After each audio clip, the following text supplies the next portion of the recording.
Hello, Bryant Hawks. This is Mr. Gallagher, waving hello to my Bryant Hawks. Nice to see you. Thank you for being here today. The book I have chosen for us today is another book that I got at the Seattle Public Library in my neighborhood when the libraries were closing last spring for the city to shut down and to try to keep people healthy during the health crisis of last spring, and that we're still being watchful for now. On the shelf I was looking at the spines of book, that's this part, carefully trying to find books as quickly as I could before the library closed. I was there within the last hour of their closing.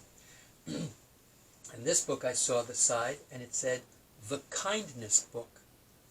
Took it out, looked at the front cover, and I thought, oh, this should be a good one for us. And so I read it and do like it. It's a New York Times best-selling author book. Todd Parr has written another book that was on the New York Times best-selling list, which is an important list of books that are popular in the United States. It's called The Kindness Book. The word "the" is a kindergarten word that we will learn this year.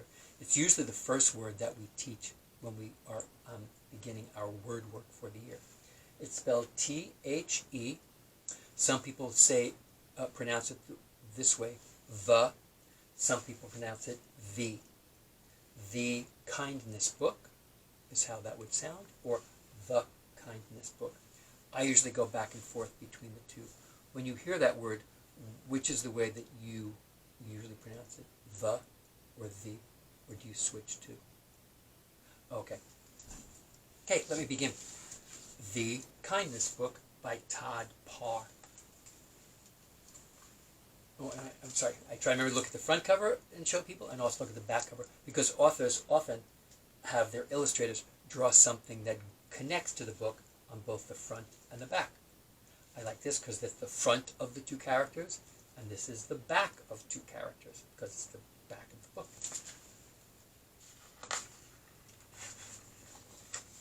The Kindness Book by Todd Parr. I like this book. The illustrations look very much like a student has drawn them, and there's some extra appeal, I find, in a book like that. The book is dedicated to Tammy. What is kindness? So now if we were in class together, I would start the book by reading that, and then we would have a conversation. I might say, how would you answer that question? What is kindness? And then people would raise their hands. And then when I said their name and their hand was raised, then they could put their hand down and then start telling us what they think kindness is. They would tell us their understanding of the word kindness. What is kindness? Kindness is thinking about people's feelings and helping them feel good. Being kind makes you feel good too. Kindness is reading a bedtime story to someone you love. Looks like he's reading this to his grandma, who has a wheelchair by her bed.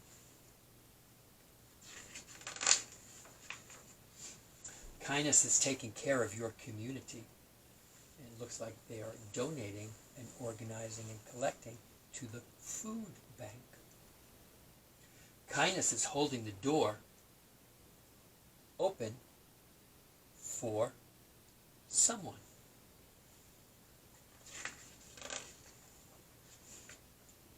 Kindness is listening. I like that picture. Little bird uses a ladder to go up and talk to the listening giraffe. Kindness is keeping others safe. The police officer is holding traffic to let those ducks cross the road. Kindness is free. It's a nice way of thinking about it.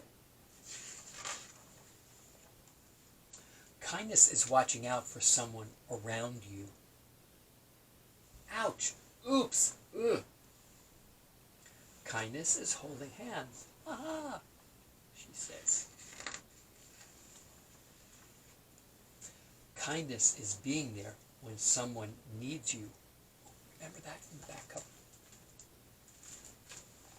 Kindness is being there when someone needs you.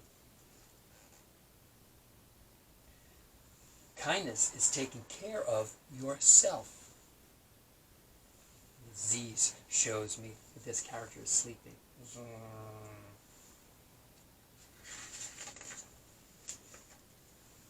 Kindness is helping things grow. The elephant is using water from its trunk to water the plants. Kindness is saying something nice. She's saying, "Thank you for being my teacher." Looks like she wrote a note.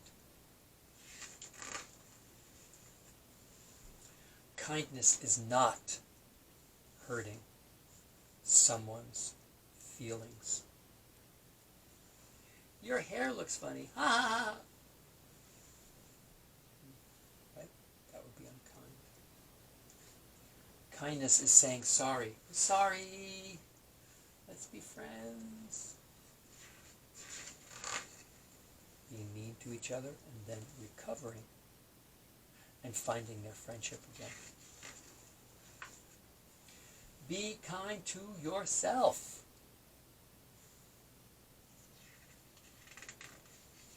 At Bryant, we have something called the Bryant Way. It's a way of thinking, behaving, and self-managing. It's called the Bryant Way. Let's put that in our brain 3 times. The Bryant Way, the Bryant Way, the Bryant Way. And then we press it so it sticks. That's something we do in kindergarten too.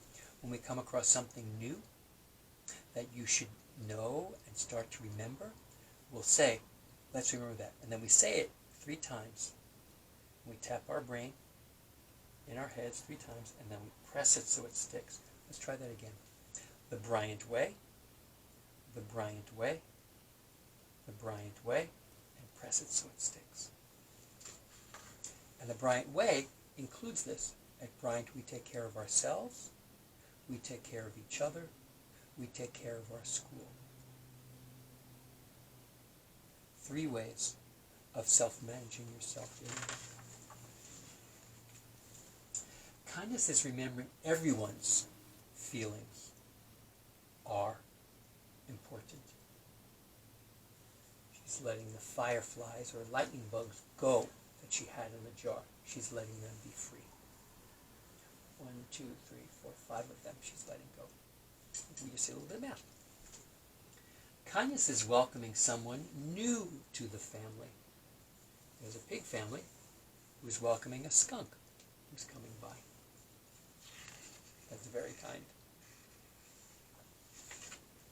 Kindness is giving a bug a hug. I heard rhyming there, bug and hug. Kindness is saying hello to someone new. Hello. Kindness is saying thank you to those who help others. There's a military person who protects our nation and a firefighter who protects our community. Kindness is being nice to animals. Looks like some food has been put out for them. Kindness is letting others be who they are. And you can see this line has kind of traditional regular lion coloring, and this line has a pink mane. And kindness is letting others be who they are. Kindness is cheering someone up when they are sad. It's easy to be kind.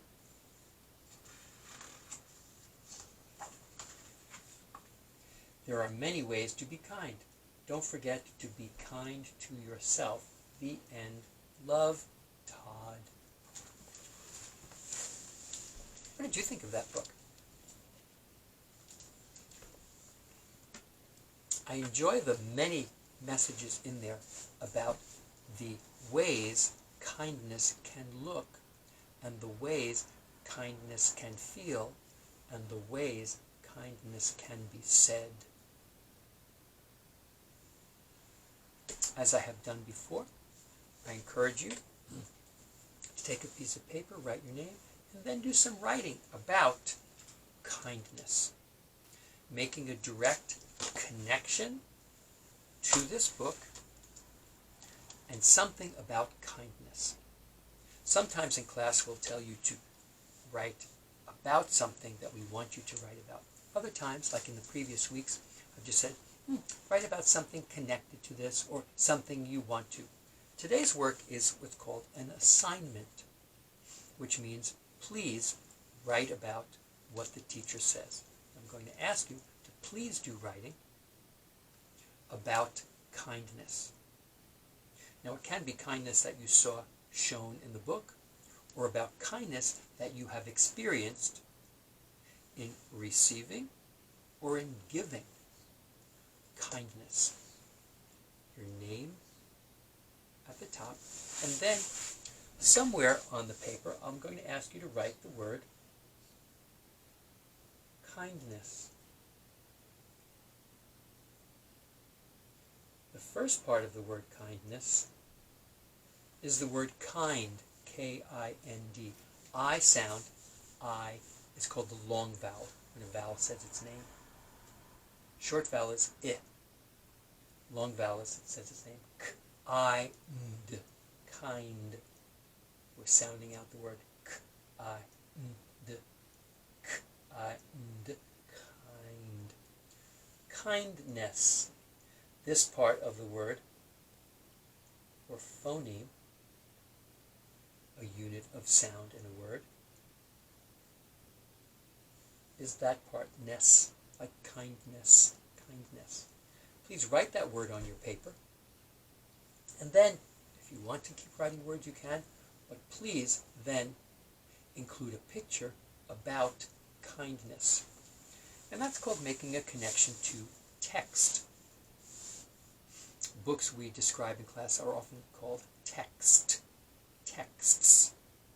So making a connection to the text by writing a response, kindness. And then please draw a picture about kindness on your paper. That's task 1. Task 2, as we've done before, with squiggles. This squiggle can be considered a shape. It also is reminding me of a letter. You've seen or heard that letter before. I'm going to make it big, getting my black crayon or marker on my paper. And I'm putting my tool away. I'm putting my black crayon or marker away. And then using that, name at the top. And then adding colors to make this be the beginnings of a picture. Your choice. That's using what we say the left side of the brain, the creative part of your brain. It's kind of a business side of your brain, where you keep track of things like lists and words and names and people and alphabets and letters and numbers. And there's a creative side of your brain, the brain you use when you create something, when you play a game, or you build with Legos, or create something interesting or new. That's kind of the left side of your brain. And in school, we pay attention to both sides. So using the left side of your brain for this type of project, using the right side of your brain is when you're listening and thinking about your writing response to the book. Thanks so much. It's been nice to have you here. I'm going to get my tools to say goodbye. Bye, Brian Hawks.